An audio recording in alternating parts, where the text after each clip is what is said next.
What is good, everybody? Welcome back to Real Fan Sports. My name is Zach, and I'm joined here by my guest today. Y'all probably seen if y'all been around the State of Origin games we've done live here on the channel. My guy, Jimmy K. What's up, Jimmy? Hey, Zach, how are you? It's light outside, so it's kind of strange talking to you right now at this time of day. It's not late at night waiting for the Origin to kick off, but what have we got on today? Yeah, man. We're going to go ahead and get a little extended version of this story of a reaction we did not too long ago when we watched one of Cricket Story's videos on David Boon's 52 can record on his flight during one of the test matches. So what we're going to check out specifically today is Dean Jones tells the story of David Boon's 52 can record from Rupert's Wood Mansion, Victoria. So let's go ahead and check it out and see what these folks can tell us about that story, man. Okay, let's go. Absolute legend, old Dean Jones. Yes, sir. All right. Everything they've done in the last 30, 40 years, I'll take on every record and I'll just question everything. And I look at this cricket team, not one of them, not once since 1989, has anyone tried to take on Booney's record of 52 cans. I think it's Shane Watson. He'll pull a hammy going to the bar. I look at it in this whole team, like Mitch now, which by the way is the love child of Murph. He's about the only guy I think might have a go. Does he have a bit? That panel, just stop it there. Yeah. So Dean Jones talking there, who's an absolute legend of Australian cricket. The man next to him, I think, is about to talk, is Alan Border, Captain Grumpy, one of my favourite all-time Australian cricketers. He picked up the Australian cricket team. He took over the captaincy when there was a massive changeover. We lost Dennis Lilly, Thompson, the Chapel. We lost these behemoths of cricket, and he took this struggling Australian team, and he was just an absolute legend of the game. He was just a tough cricketer, tough captain. Next team is Rodney Hogg, a pace bowler, back in that same era. Can't quite make out the guy on the far left. He could be just hosting, but I'm sure somebody recognizes who that is. Yeah, it does look like someone always knows somebody. And it's just some sort of drinks or some sort of benefit thing that they're talking at right now. But a quick story on Dean Jones. Toured India, I think it was from memory, scored massive point, I think 200. The heat got in, he was vomiting, physically sick on the field and scoring runs. The runs got it. I think everything hit him. And Jesus Christ. I mean, look, we always talk about how, like, the people before my generation just some absolute animals, Yeah. Some of these guys, they just didn't give a damn, bro. And to think, they were probably making a lot less money than what these guys are making today, and they just did not care. They out there just playing whatever sport it may be to their best, going through, like you said, man, puking the runs out on the cricket field in the heat, just from straight up dehydration is a crazy place to be, and not anywhere I'd want to touch. No one wanted to touch. Let's carry on. Let's do it. Too busy having supplements or whatever now. I don't know what they do. Yeah, pick the drinker on that side. There's no drinker. I'd love to talk you through that little. My favorite part is that, like, they're talking about it. My dude has been putting down. Now, this video did start about like 2 minutes prior, but it was about different stuff the whole time. You said Dean Jones. My dude is just putting down beer the whole time. Like, I'm full doubt we won't see him crack open a fresh one by the time these first 15 minutes are going. Oh man. Alan Border's got a glass of red there in his hand, isn't he? Oh yeah, a little red wine.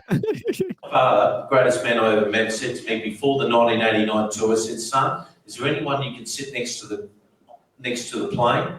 They can tell you all about the 1%ers how to play in England. How do you play at Lords, 8-foot slope, and how wide does the ball swing around so much in overcast conditions? How do you play the county match?" I said, "Dad, the best guy's Booney." He said, "Well, sit next to him, have a beer, and drain him for every bit of knowledge you can." Oh no! So I did. Oh no! 2 hours outside of Singapore. I've just finished my 25th can, and not two. Wait, hold up. 2 hours, 25 cans in 2 hours is a crazy. That's what, 12 and a half an hour? Oh no! But he was there to learn the game next to learn from Booney. he learned from you, all right. I wonder how much he retained of that outside of how to chug a beer faster without the puking in the air. Full as a fat lady's sock. Oh, I'm absolute pisses of fuck. So I did. I had 25. The flight service director, God love her, picked me up and took me upstairs to the bubble, pissed as a fart, dropped me in this empty seat in front of Bob Simpson, coach selector. Oh no. Chairman selectors manager. And I've passed out. But she realising that that David Boon's well on the way of beating Doug Walters at 50 cans. Now, Doug Waters, Yeah. probably the generation prior to Boon. Now, Doug Waters had the Doug Waters stand on the hill at the Sydney Cricket Ground. He liked to smoke of the cigarettes there, old Dougie, and of course the Sydney Cricket Ground got its upgrade, and the world changed, and it was becoming smoke free. And he turned around. Legend has it, he turned around and said, "If you make my stand smoke free, take my name off it." So is his name not there anymore? Is that what you're telling me? No, I'm pretty sure it's not there anymore. Yeah. Wow, he was dead ass about it. That's crazy. But I think they just cleared out the whole sort of area there. But yeah, they take my name off it if it's smoke free. You know, some things you just gotta hold your footing, you know, and just not give in. And that was one of them for him. So I know about you people here, you can't sit in a bar and drink cans with the same person for over 22 hours. You can't. But she realised it might have a roster system. So she brought up and said, right, Terry Alderman, you're a good conversationalist. You have 3 or 4 cans and you go. And she gets being rotated. It's a very good word on this trip. And then Carl Rackman is good conversation. You come there 4 or 5. AB, you can have 1. Boring fucker. So AB, that's Alan Border. I just love how this is strategic. All right. Yeah. They're like, we're gonna break this record. We got to do it right. Okay. Everybody gets their time stamps in. Okay. We know whenever you start getting a bit annoying, we got to bring in some fresh ears. Oh no. Merv, he can come in for 12. He finished off. Then Jeff Marshall finished with 6 cans, and that'll finish him off. Everything was going swimmingly, and of course, 30 minutes outside, we're about to land. Captain Biggles gets on. Ladies and gentlemen, please get the plane ready. We're about to go to Heathrow. We land in Heathrow. And the flight service director's panicked. She's run upstairs. You can go into the cockpit. You could do that. Oh, my gosh. She said, quote, you can't do it. Why is that? He said, he's on his 49th can. He's got no chance of beating the record. 2 minutes later, Captain Biggles got on air and said, ladies and gentlemen, I've just got some advice from Heathrow. We got some traffic problems. Oh, no. So we're just going to have to do loop-the-loop a little bit before we land in Heathrow. And of course, when we landed, this wealth of applause come up from downstairs. Oh, Booney, you're the king. Well done, Batsy. And like, he's just done things. So, and Bob Simpson said to Laurie Saul, listen to the camaraderie of the boys downstairs.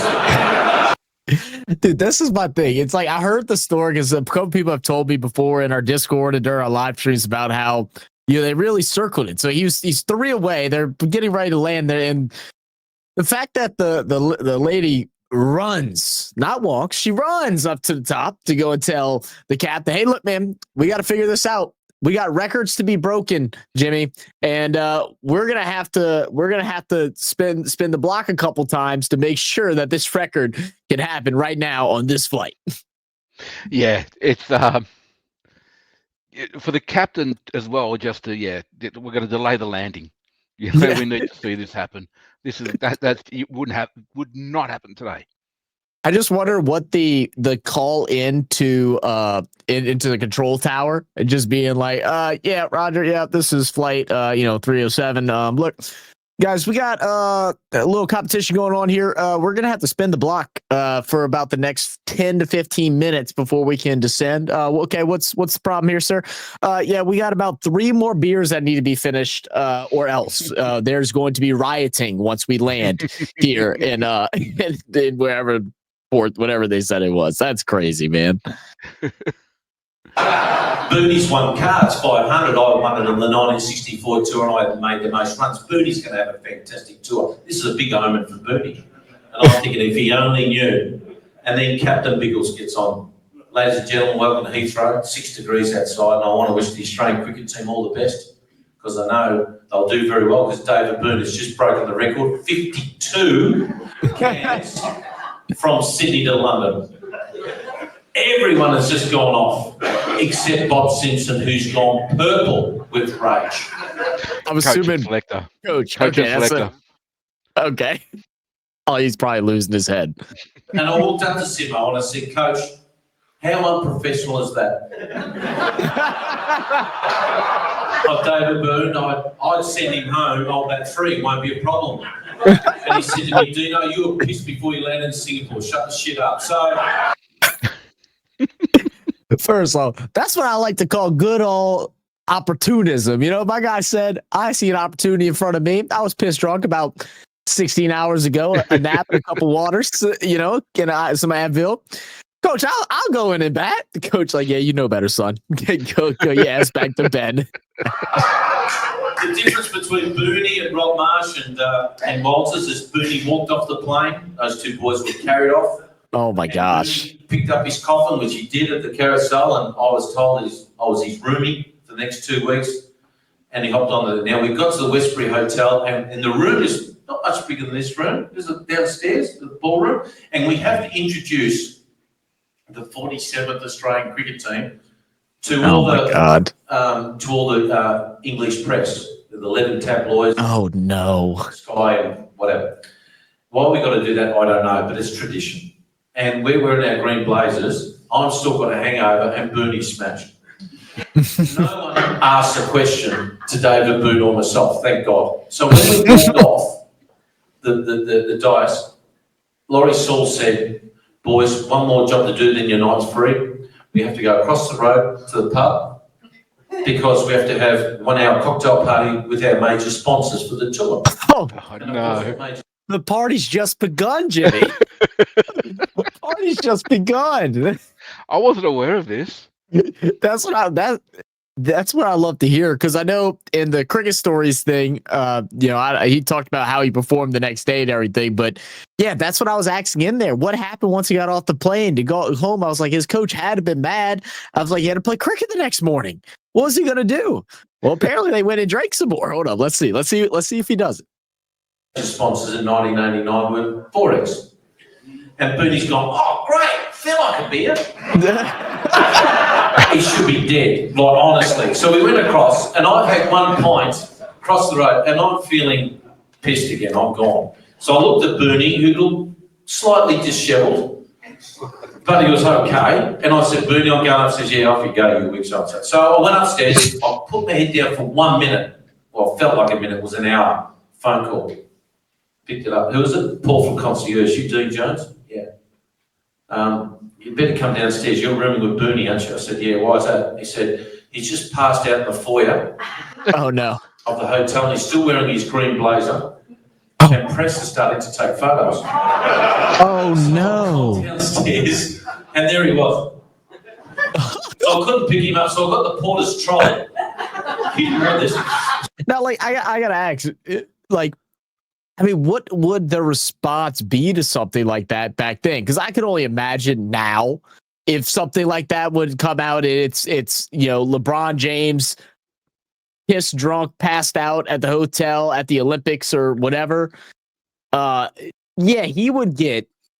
They might put his ass on a stake. Like, back then, yeah. Look, yeah, you're not going to get away with that today. Back then, it would have been Booney, don't be a dickhead, and then okay, on you go on. go. You know, I mean, he played. We know. He played. We know now he played and played well. So he wasn't suspended. I don't think he was fined. Maybe they'll explain something here on that. But yeah, it's game on. It just carry on as business as usual. So Crazy. This is my first day on tour. So I didn't even forgot about that. First time on the team. To go up. Bing!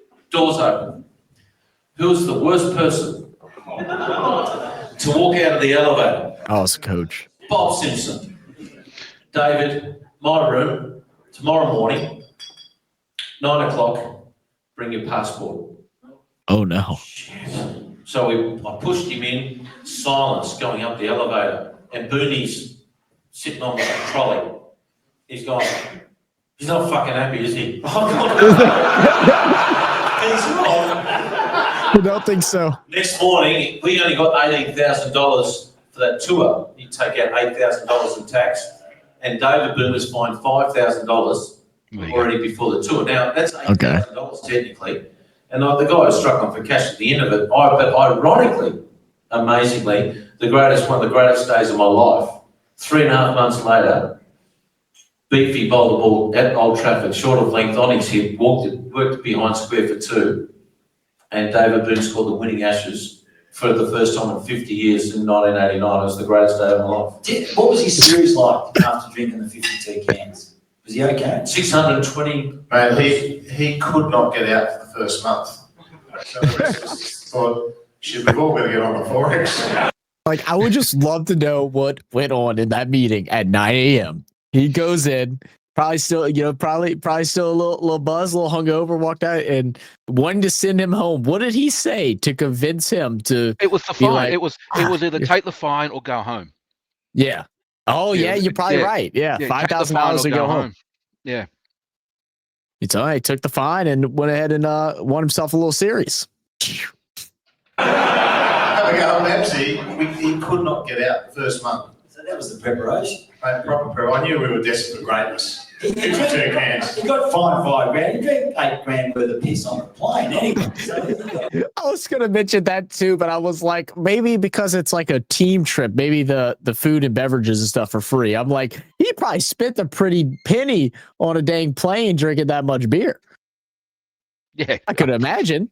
Then they got him out. Then they couldn't get Steve Moore out for 2 months on that tour. It was an amazing tour because. Surprised they still had beer left on the plane. They were all drinking. Everyone in the whole series did well, and it's one of the great things that even the guys at the Water Boys, Tom Moody and Tim May and these guys, when they got the chance to play for Australia against Gloucester or whoever, they got hundreds and they got fifers and everyone was doing unbelievably well. AB was actually smiling and enjoying himself, so it was a great trip. Captain Grumpy wasn't there. We did one match, I must say, that they wouldn't do this today, God forbid. We won at Old Trafford, didn't we, AB? And then we had to travel that night to Trent Bridge, Nottingham. We had to play a match the next day. We had to play 5 days, travel the night on the 5th day, then we had to play a 3-day match against them, then we had to oh my God. in Southampton. We had to do 11 days in a row. And I just know I just wouldn't be able to recover, man. Maybe when I was a lot younger, I don't know. I just know now if I went on a bender like that and then instantly get thrown into the heat of the sun playing, and I mean, they said it was like 6 degrees Celsius or something like that. So I mean, I guess not that hot, but nevertheless, I don't think I'd have made it all those days. I don't know. I think when you're younger and a professional, were they professional back then? But when you're an athlete, when you're out there playing, I think you push past it. Yeah, you recover a little faster, I guess. It's what they did. It's what they did. Probably used to it too. I mean, it definitely wasn't his first rodeo. I mean, I've done it. I didn't have to play for 5 days though. Right. No, that's what I'm saying. Like, I've done it for 1 day, but I definitely I felt it that night or whatever. But yeah, I mean, look, y'all just some different beasts out there in Australia, man. I mean, oof. And that night, we got into Trent Bridge about 1 o'clock. Ian Healy, God love him, God bless his soul, he found a pub that was open. 4 o'clock in the morning, or 3 o'clock in the morning, we're still we've won the Ashes. Like, we've got to play a game of cricket. And he gets up, he says, right, we've got a game of cricket tomorrow. And today, and I'm not playing. So who wants the captain? So Jeff Bars puts his hand up and said, I'll play. And who wants to play? And Moody's gone, yeah, I'll play. I said, I'll play. Tom Moody said, yeah, I'll play. Anyone else? No, 4 will be enough. So when we woke up in the morning, somehow Marshy woke me up. We tried to get the bus to go to the ground, and our driver, who was English, he was still pissed, and he's asleep underneath the bus. So we actually went down in our black cab down to the ground, and Derek Randall was captain. I'll never forget this the day. They prepared a pitch as like the outfielder. It was about 9 millimeters long, and they wanted to hurt our batters, right? Because we've been making lots of runs. And normally the two captains walk out, do the toss on the pitch, walk off. Now, Derek Randall, it's his last time as captain of playing for Nottingham. So they gave this captain, full house, Trent Bridge, Marshy. He's wearing his blazer and he's got to the gate. And there's Derek Randall and he's gone, mate, can we do the toss here? So the gate, but Derek Randall's like, no, we've got to go out. And it's just, I don't think I can make it. True as I stand here, Derek Randall's gone, why? We won the Ashes yesterday and I'm still pissed. I can't. Well, okay, so they did the toss and Jeff Marsh won the toss and said, well, back. He doesn't even see the pitch. Just like, it really was, just feels like it was just a free-for-all back then, huh? Oh, Like, yeah. Touring, so- you're touring England. That's what you're doing. You're drinking. Yeah, I'm saying just sounds like a complete free for all, man. It's like you hear all the stories too, like even the U.S. I mean, we hear stories about Michael Jordan showing up to games still drunk. He'll go in smelling like cigars and liquor, and we'll go out there and go drop 40, 50 on your head like it was nothing. You know, they've had I believe there's been a couple stories of people having to drag him out of his hotel rooms or somebody else's hotel rooms, like all kind of stuff like that, man. Just so different compared to what it is today. It is. You look at a few, John Raper, who's passed, was part of that Dragons 11 titles in a row back in the 50s, 60s. And he was notorious for getting drunk before the night before a game. But he would wake up in the morning and do hill runs until he vomited all the toxins out, and then go out and he's an immortal of the game. That's crazy. All right, well, let's wrap up these 2 minutes, man. Let's see what they got. Terry Randall's gone, have you seen the pitch? He's gone, I can't see past my nose. And he said, why are you batting? He said, come with me. And he took the boys up into the dressing room, and there was myself, Booney, and Tom Mooney all padded up, and we're asleep on the floor. And he said, that's the team. That's all we got. All right, I think that's pretty much it of the story. So we'll stop it here. We'll probably cut it a little bit even before this. But look, guys, this was definitely funny. I'm glad we got to get a pretty good story. You said you've never heard this either, so that's good too. That we both were kind of fresh on it. A little footnote though for David Boon's sake, he's not proud of that. He to this day, he's very embarrassed about it. It's sort of defined who he is as a person. He's not he's not happy. Having said that, he did allow a beer bobblehead doll of his being promoted 10, 15 years ago, whenever it was. But he does sort of bristle these days when that story comes up, or if people, just see him as this great big boozer. So it's not something he's proud of. Yeah, and I guess that makes sense too, especially like I said in the first video that I did solo watching. I was like, oh yeah, I've heard the story, but I didn't know anything about him as a cricketer. And then turned out that he's actually pretty damn good cricket player. But that big 52 beer, 51 beers, 52 beers. I mean, that's what I heard about him, years down the line for someone that's just trying to learn the sport. So, yeah, I mean, I guess that makes sense. But anyway, well, we appreciate you guys. I hope y'all guys enjoyed the story. If y'all did, go ahead, leave a comment down below. Let us know that you liked it. Hit that like button, subscribe if you're new, and we'll catch you on the next one. Cheers. See you soon.